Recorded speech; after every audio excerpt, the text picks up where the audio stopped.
How would you analyze what you're hearing in response to this murder from the left? From the left? I mean, just listening to the clips you played from the Trump administration, we're in a very dark moment. It's a very McCarthyite moment right now. I've been listening to your show. You made a lot of good points. The biggest point I think you've glossed over is the crackdown on free speech, this targeting of people for their views. I thought Charlie Kirk was supposed to be a free speech martyr. Why are the right using his death to crack down on free speech and American rights and go after this amorphous left?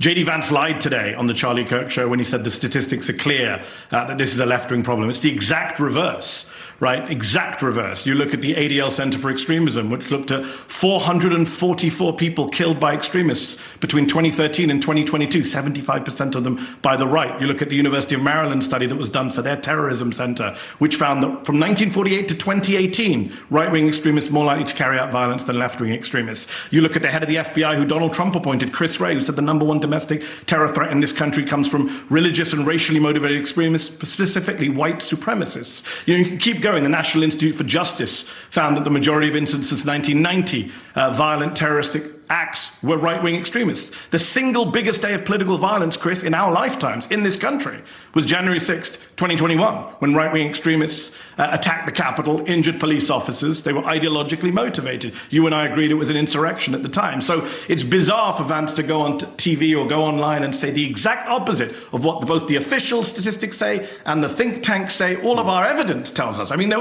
was a Democratic lawmaker, Chris, I don't know how many times we have to say this, who was murdered in her home with her husband in June by a Trump supporter. And Donald Trump today said, who? When he was asked about it, he said, who? Mm-hmm. So, Mehdi, one quick thing. I do not think January 6th was an insurrection. I thought that it was all kinds of crimes. You said it at the time, Chris. I just don't. You called it an insurrection at the time. You did. You did. No, I checked your Twitter before I came on never in. thought. Okay, go ahead, show it to me. Check but it afterwards. I never thought that they were trying to take over the government. That's what an insurrection is. But it doesn't matter. It was bad. Yeah, Chris Cuomo definitely called it an insurrection, like multiple times. So, hey, what do you know? Another win for Mehdi Hasan. It's almost like he really knows what he's talking about. But history is funny that way, right? Like it tends to become molded by whoever has the biggest mouthpiece, like a presidential administration. But the real problem here, I think, is just ambiguity, right? Like I don't think as a species we're very good at handling ambiguity. It's really way easier to split ambiguity apart and put it into these binary opposites than it is to hold this jumbled mess. It's like, yeah, sure, maybe it was an insurrection, but maybe it wasn't that bad. So it must not have been an insurrection. Or maybe a political commentator gets assassinated, but assassination is violent and I'm not violent. So my political party must not be violent. So it must be the other side that's violent, even if we don't know, or even if the assassin didn't even have political motives. We have to take the event and put it into a box, because when things are outside their box, they're really scary. Lo and behold, we now live in a fantasy land where the radical left and their radical desire for universal healthcare is dangerous, and the right, the self-proclaimed ambassadors of free speech, are, oh my God, they're right behind you. Okay, be chill, be cool, just don't say anything. Watch the video, click like, leave a comment, but after that, you're gonna need to get out of here. They're coming. They're coming. Kamala said not to, and they're gonna do it anyway. There's free speech, and then there's hate speech, and there is no place, especially now, especially after what happened to Charlie, in our society. Do you see more law enforcement going after these groups who are using hate speech and putting cuffs on people, so we show them that some action is better than no action? We will absolutely target you, go after you, if you are targeting anyone with hate speech, anything. And that's across the aisle. Hate speech does not exist legally in America. There's ugly speech. There's gross speech. There's evil speech. And all of it is protected by the First Amendment. Charlie Kirk. The thing that gets to me is every time I listen to a lawyer-trained representative saying we should criminalize free speech in some way, I think to myself, that law school failed. Yeah, that failure is a failure because a functioning democratic society depends first and foremost on a freedom of speech. You can't do what's best for everyone if you silence anyone. So in this next clip, don't be fooled. Okay, just because this guy looks like Donald Trump and sounds like Donald Trump, all right? Because I'm pretty sure this is actually your blue-haired social justice warrior, nose-pierced cousin yelling at your Southern Republican conservative uncle at Thanksgiving. He just switches some of the words around. Honestly, it's sad how woke this president has become, you know? But I guess wokeness comes for everybody. Well, not everybody, of course. It depends on your lived experience. And what do you make Pam Bondi saying she's going to go after hate speech? Is that, I mean, a lot of your allies say hate speech is free speech. She'll probably go after people like you because you treat me so unfairly. It's hate. You have a lot of hate in your heart. Maybe they'll come after ABC. Well, ABC paid me $16 million recently for a form of hate speech, right? Your company paid me $16 million for a form of hate speech. So maybe they'll have to go after you. Look, we want everything to be fair. It hasn't been fair. And the radical left has done tremendous damage to the country, but we're fixing it. Hey, what do you think about that thing Pam Bondi said? I'm going to arrest you. I mean, it's incredible stuff. And once again, way to go to the Trump supporters. Like, you did it. You made America great again. McCarthyism is back on the menu, boys. But this is all probably just liberal hysteria, right? Probably being totally blown out of proportion. Like, what's the worst thing that could happen? Like, okay, what, the United States is going to finance a genocide and then persecute its own citizens for practicing their First Amendment. Oh, there's that depression. Whoa, you know, it hits you like a wave. Wow. Hello, darkness, my old friend. Okay, here's a clip. You can see they're professional agitators. I had one the other night. I had 4 the other night, all in one group, total phonies. I started to scream when I got into a restaurant, oh, you know, something with Palestine. And I said, well, I'm doing a great job for peace in the Middle East. I should get lots of awards for that, right? With the Abraham Accords and everything else. But a woman just stood up and started screaming. And she got booed out of the place, too. The people, there were a lot of people in the restaurant. I went there to show how safe, and it was safe. I mean, the woman is just a mouthpiece. All she was a paid agitator.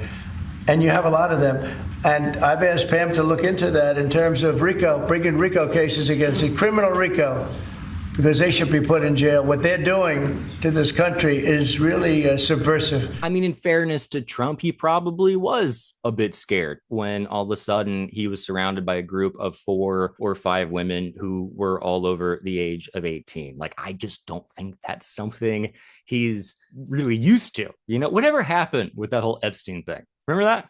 Weren't we just talking about that? It's wild. You know, if I was a part of the Trump administration, what I would do is I would hope for some kind of an event that I could capitalize on and use to paint my political opponents in just the most cartoonishly evil light possible. And I would ramp up the rhetoric so much that even if people didn't take it seriously, they would still be so distracted by it that they wouldn't ask about Epstein. But whatever, you know, I'm not in the Trump administration, because I'm not a vampire. DEI strikes again, I guess. Sad. Here's a clip from Nosferatu.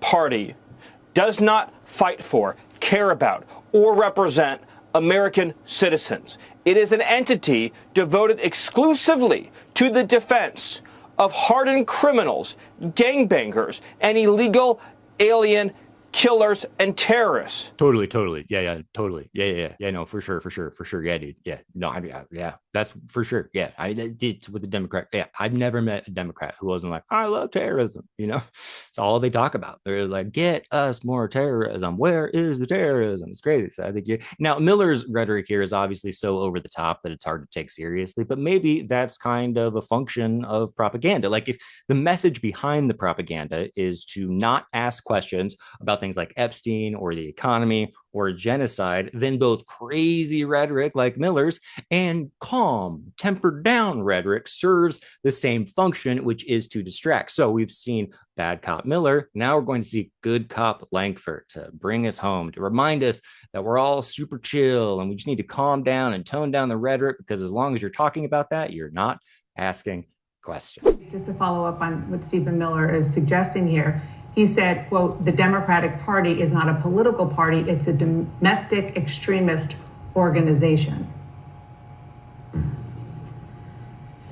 Well, they have a very different view than I do. I'm a conservative Republican. I have Democratic friends that think very differently, vote very differently, but they're still my friend on it. So just having that ideology, just believing differently than some other American is not illegal. That's America. The death of Charlie Kirk was a horrific tragedy. And when tragedies happen, we might seek answers to make sense of the tragedy, or we might get online and engage in like super dark nihilistic humor as a way of processing it. Or maybe we just engage in dark nihilistic humor because we didn't actually see the footage and we're also trying to protect ourselves from the emotional impact of such an event. Point being, the death of Charlie Kirk, and I use this term here in its like true psychological sense, it triggered us. Like it just did.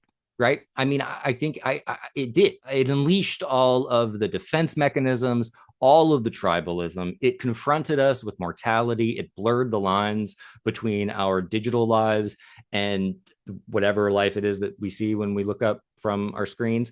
The problem is that in abusive relationships, when someone is triggered, sometimes they can be manipulated or they can be gaslit. And in some situations, they can even be punished for acting out. So as I see it, the Trump administration is just abusive, not just to the American public or to other countries for that matter, but like the American psyche. And I mean that in like psyche in its original Greek sense, as in soul.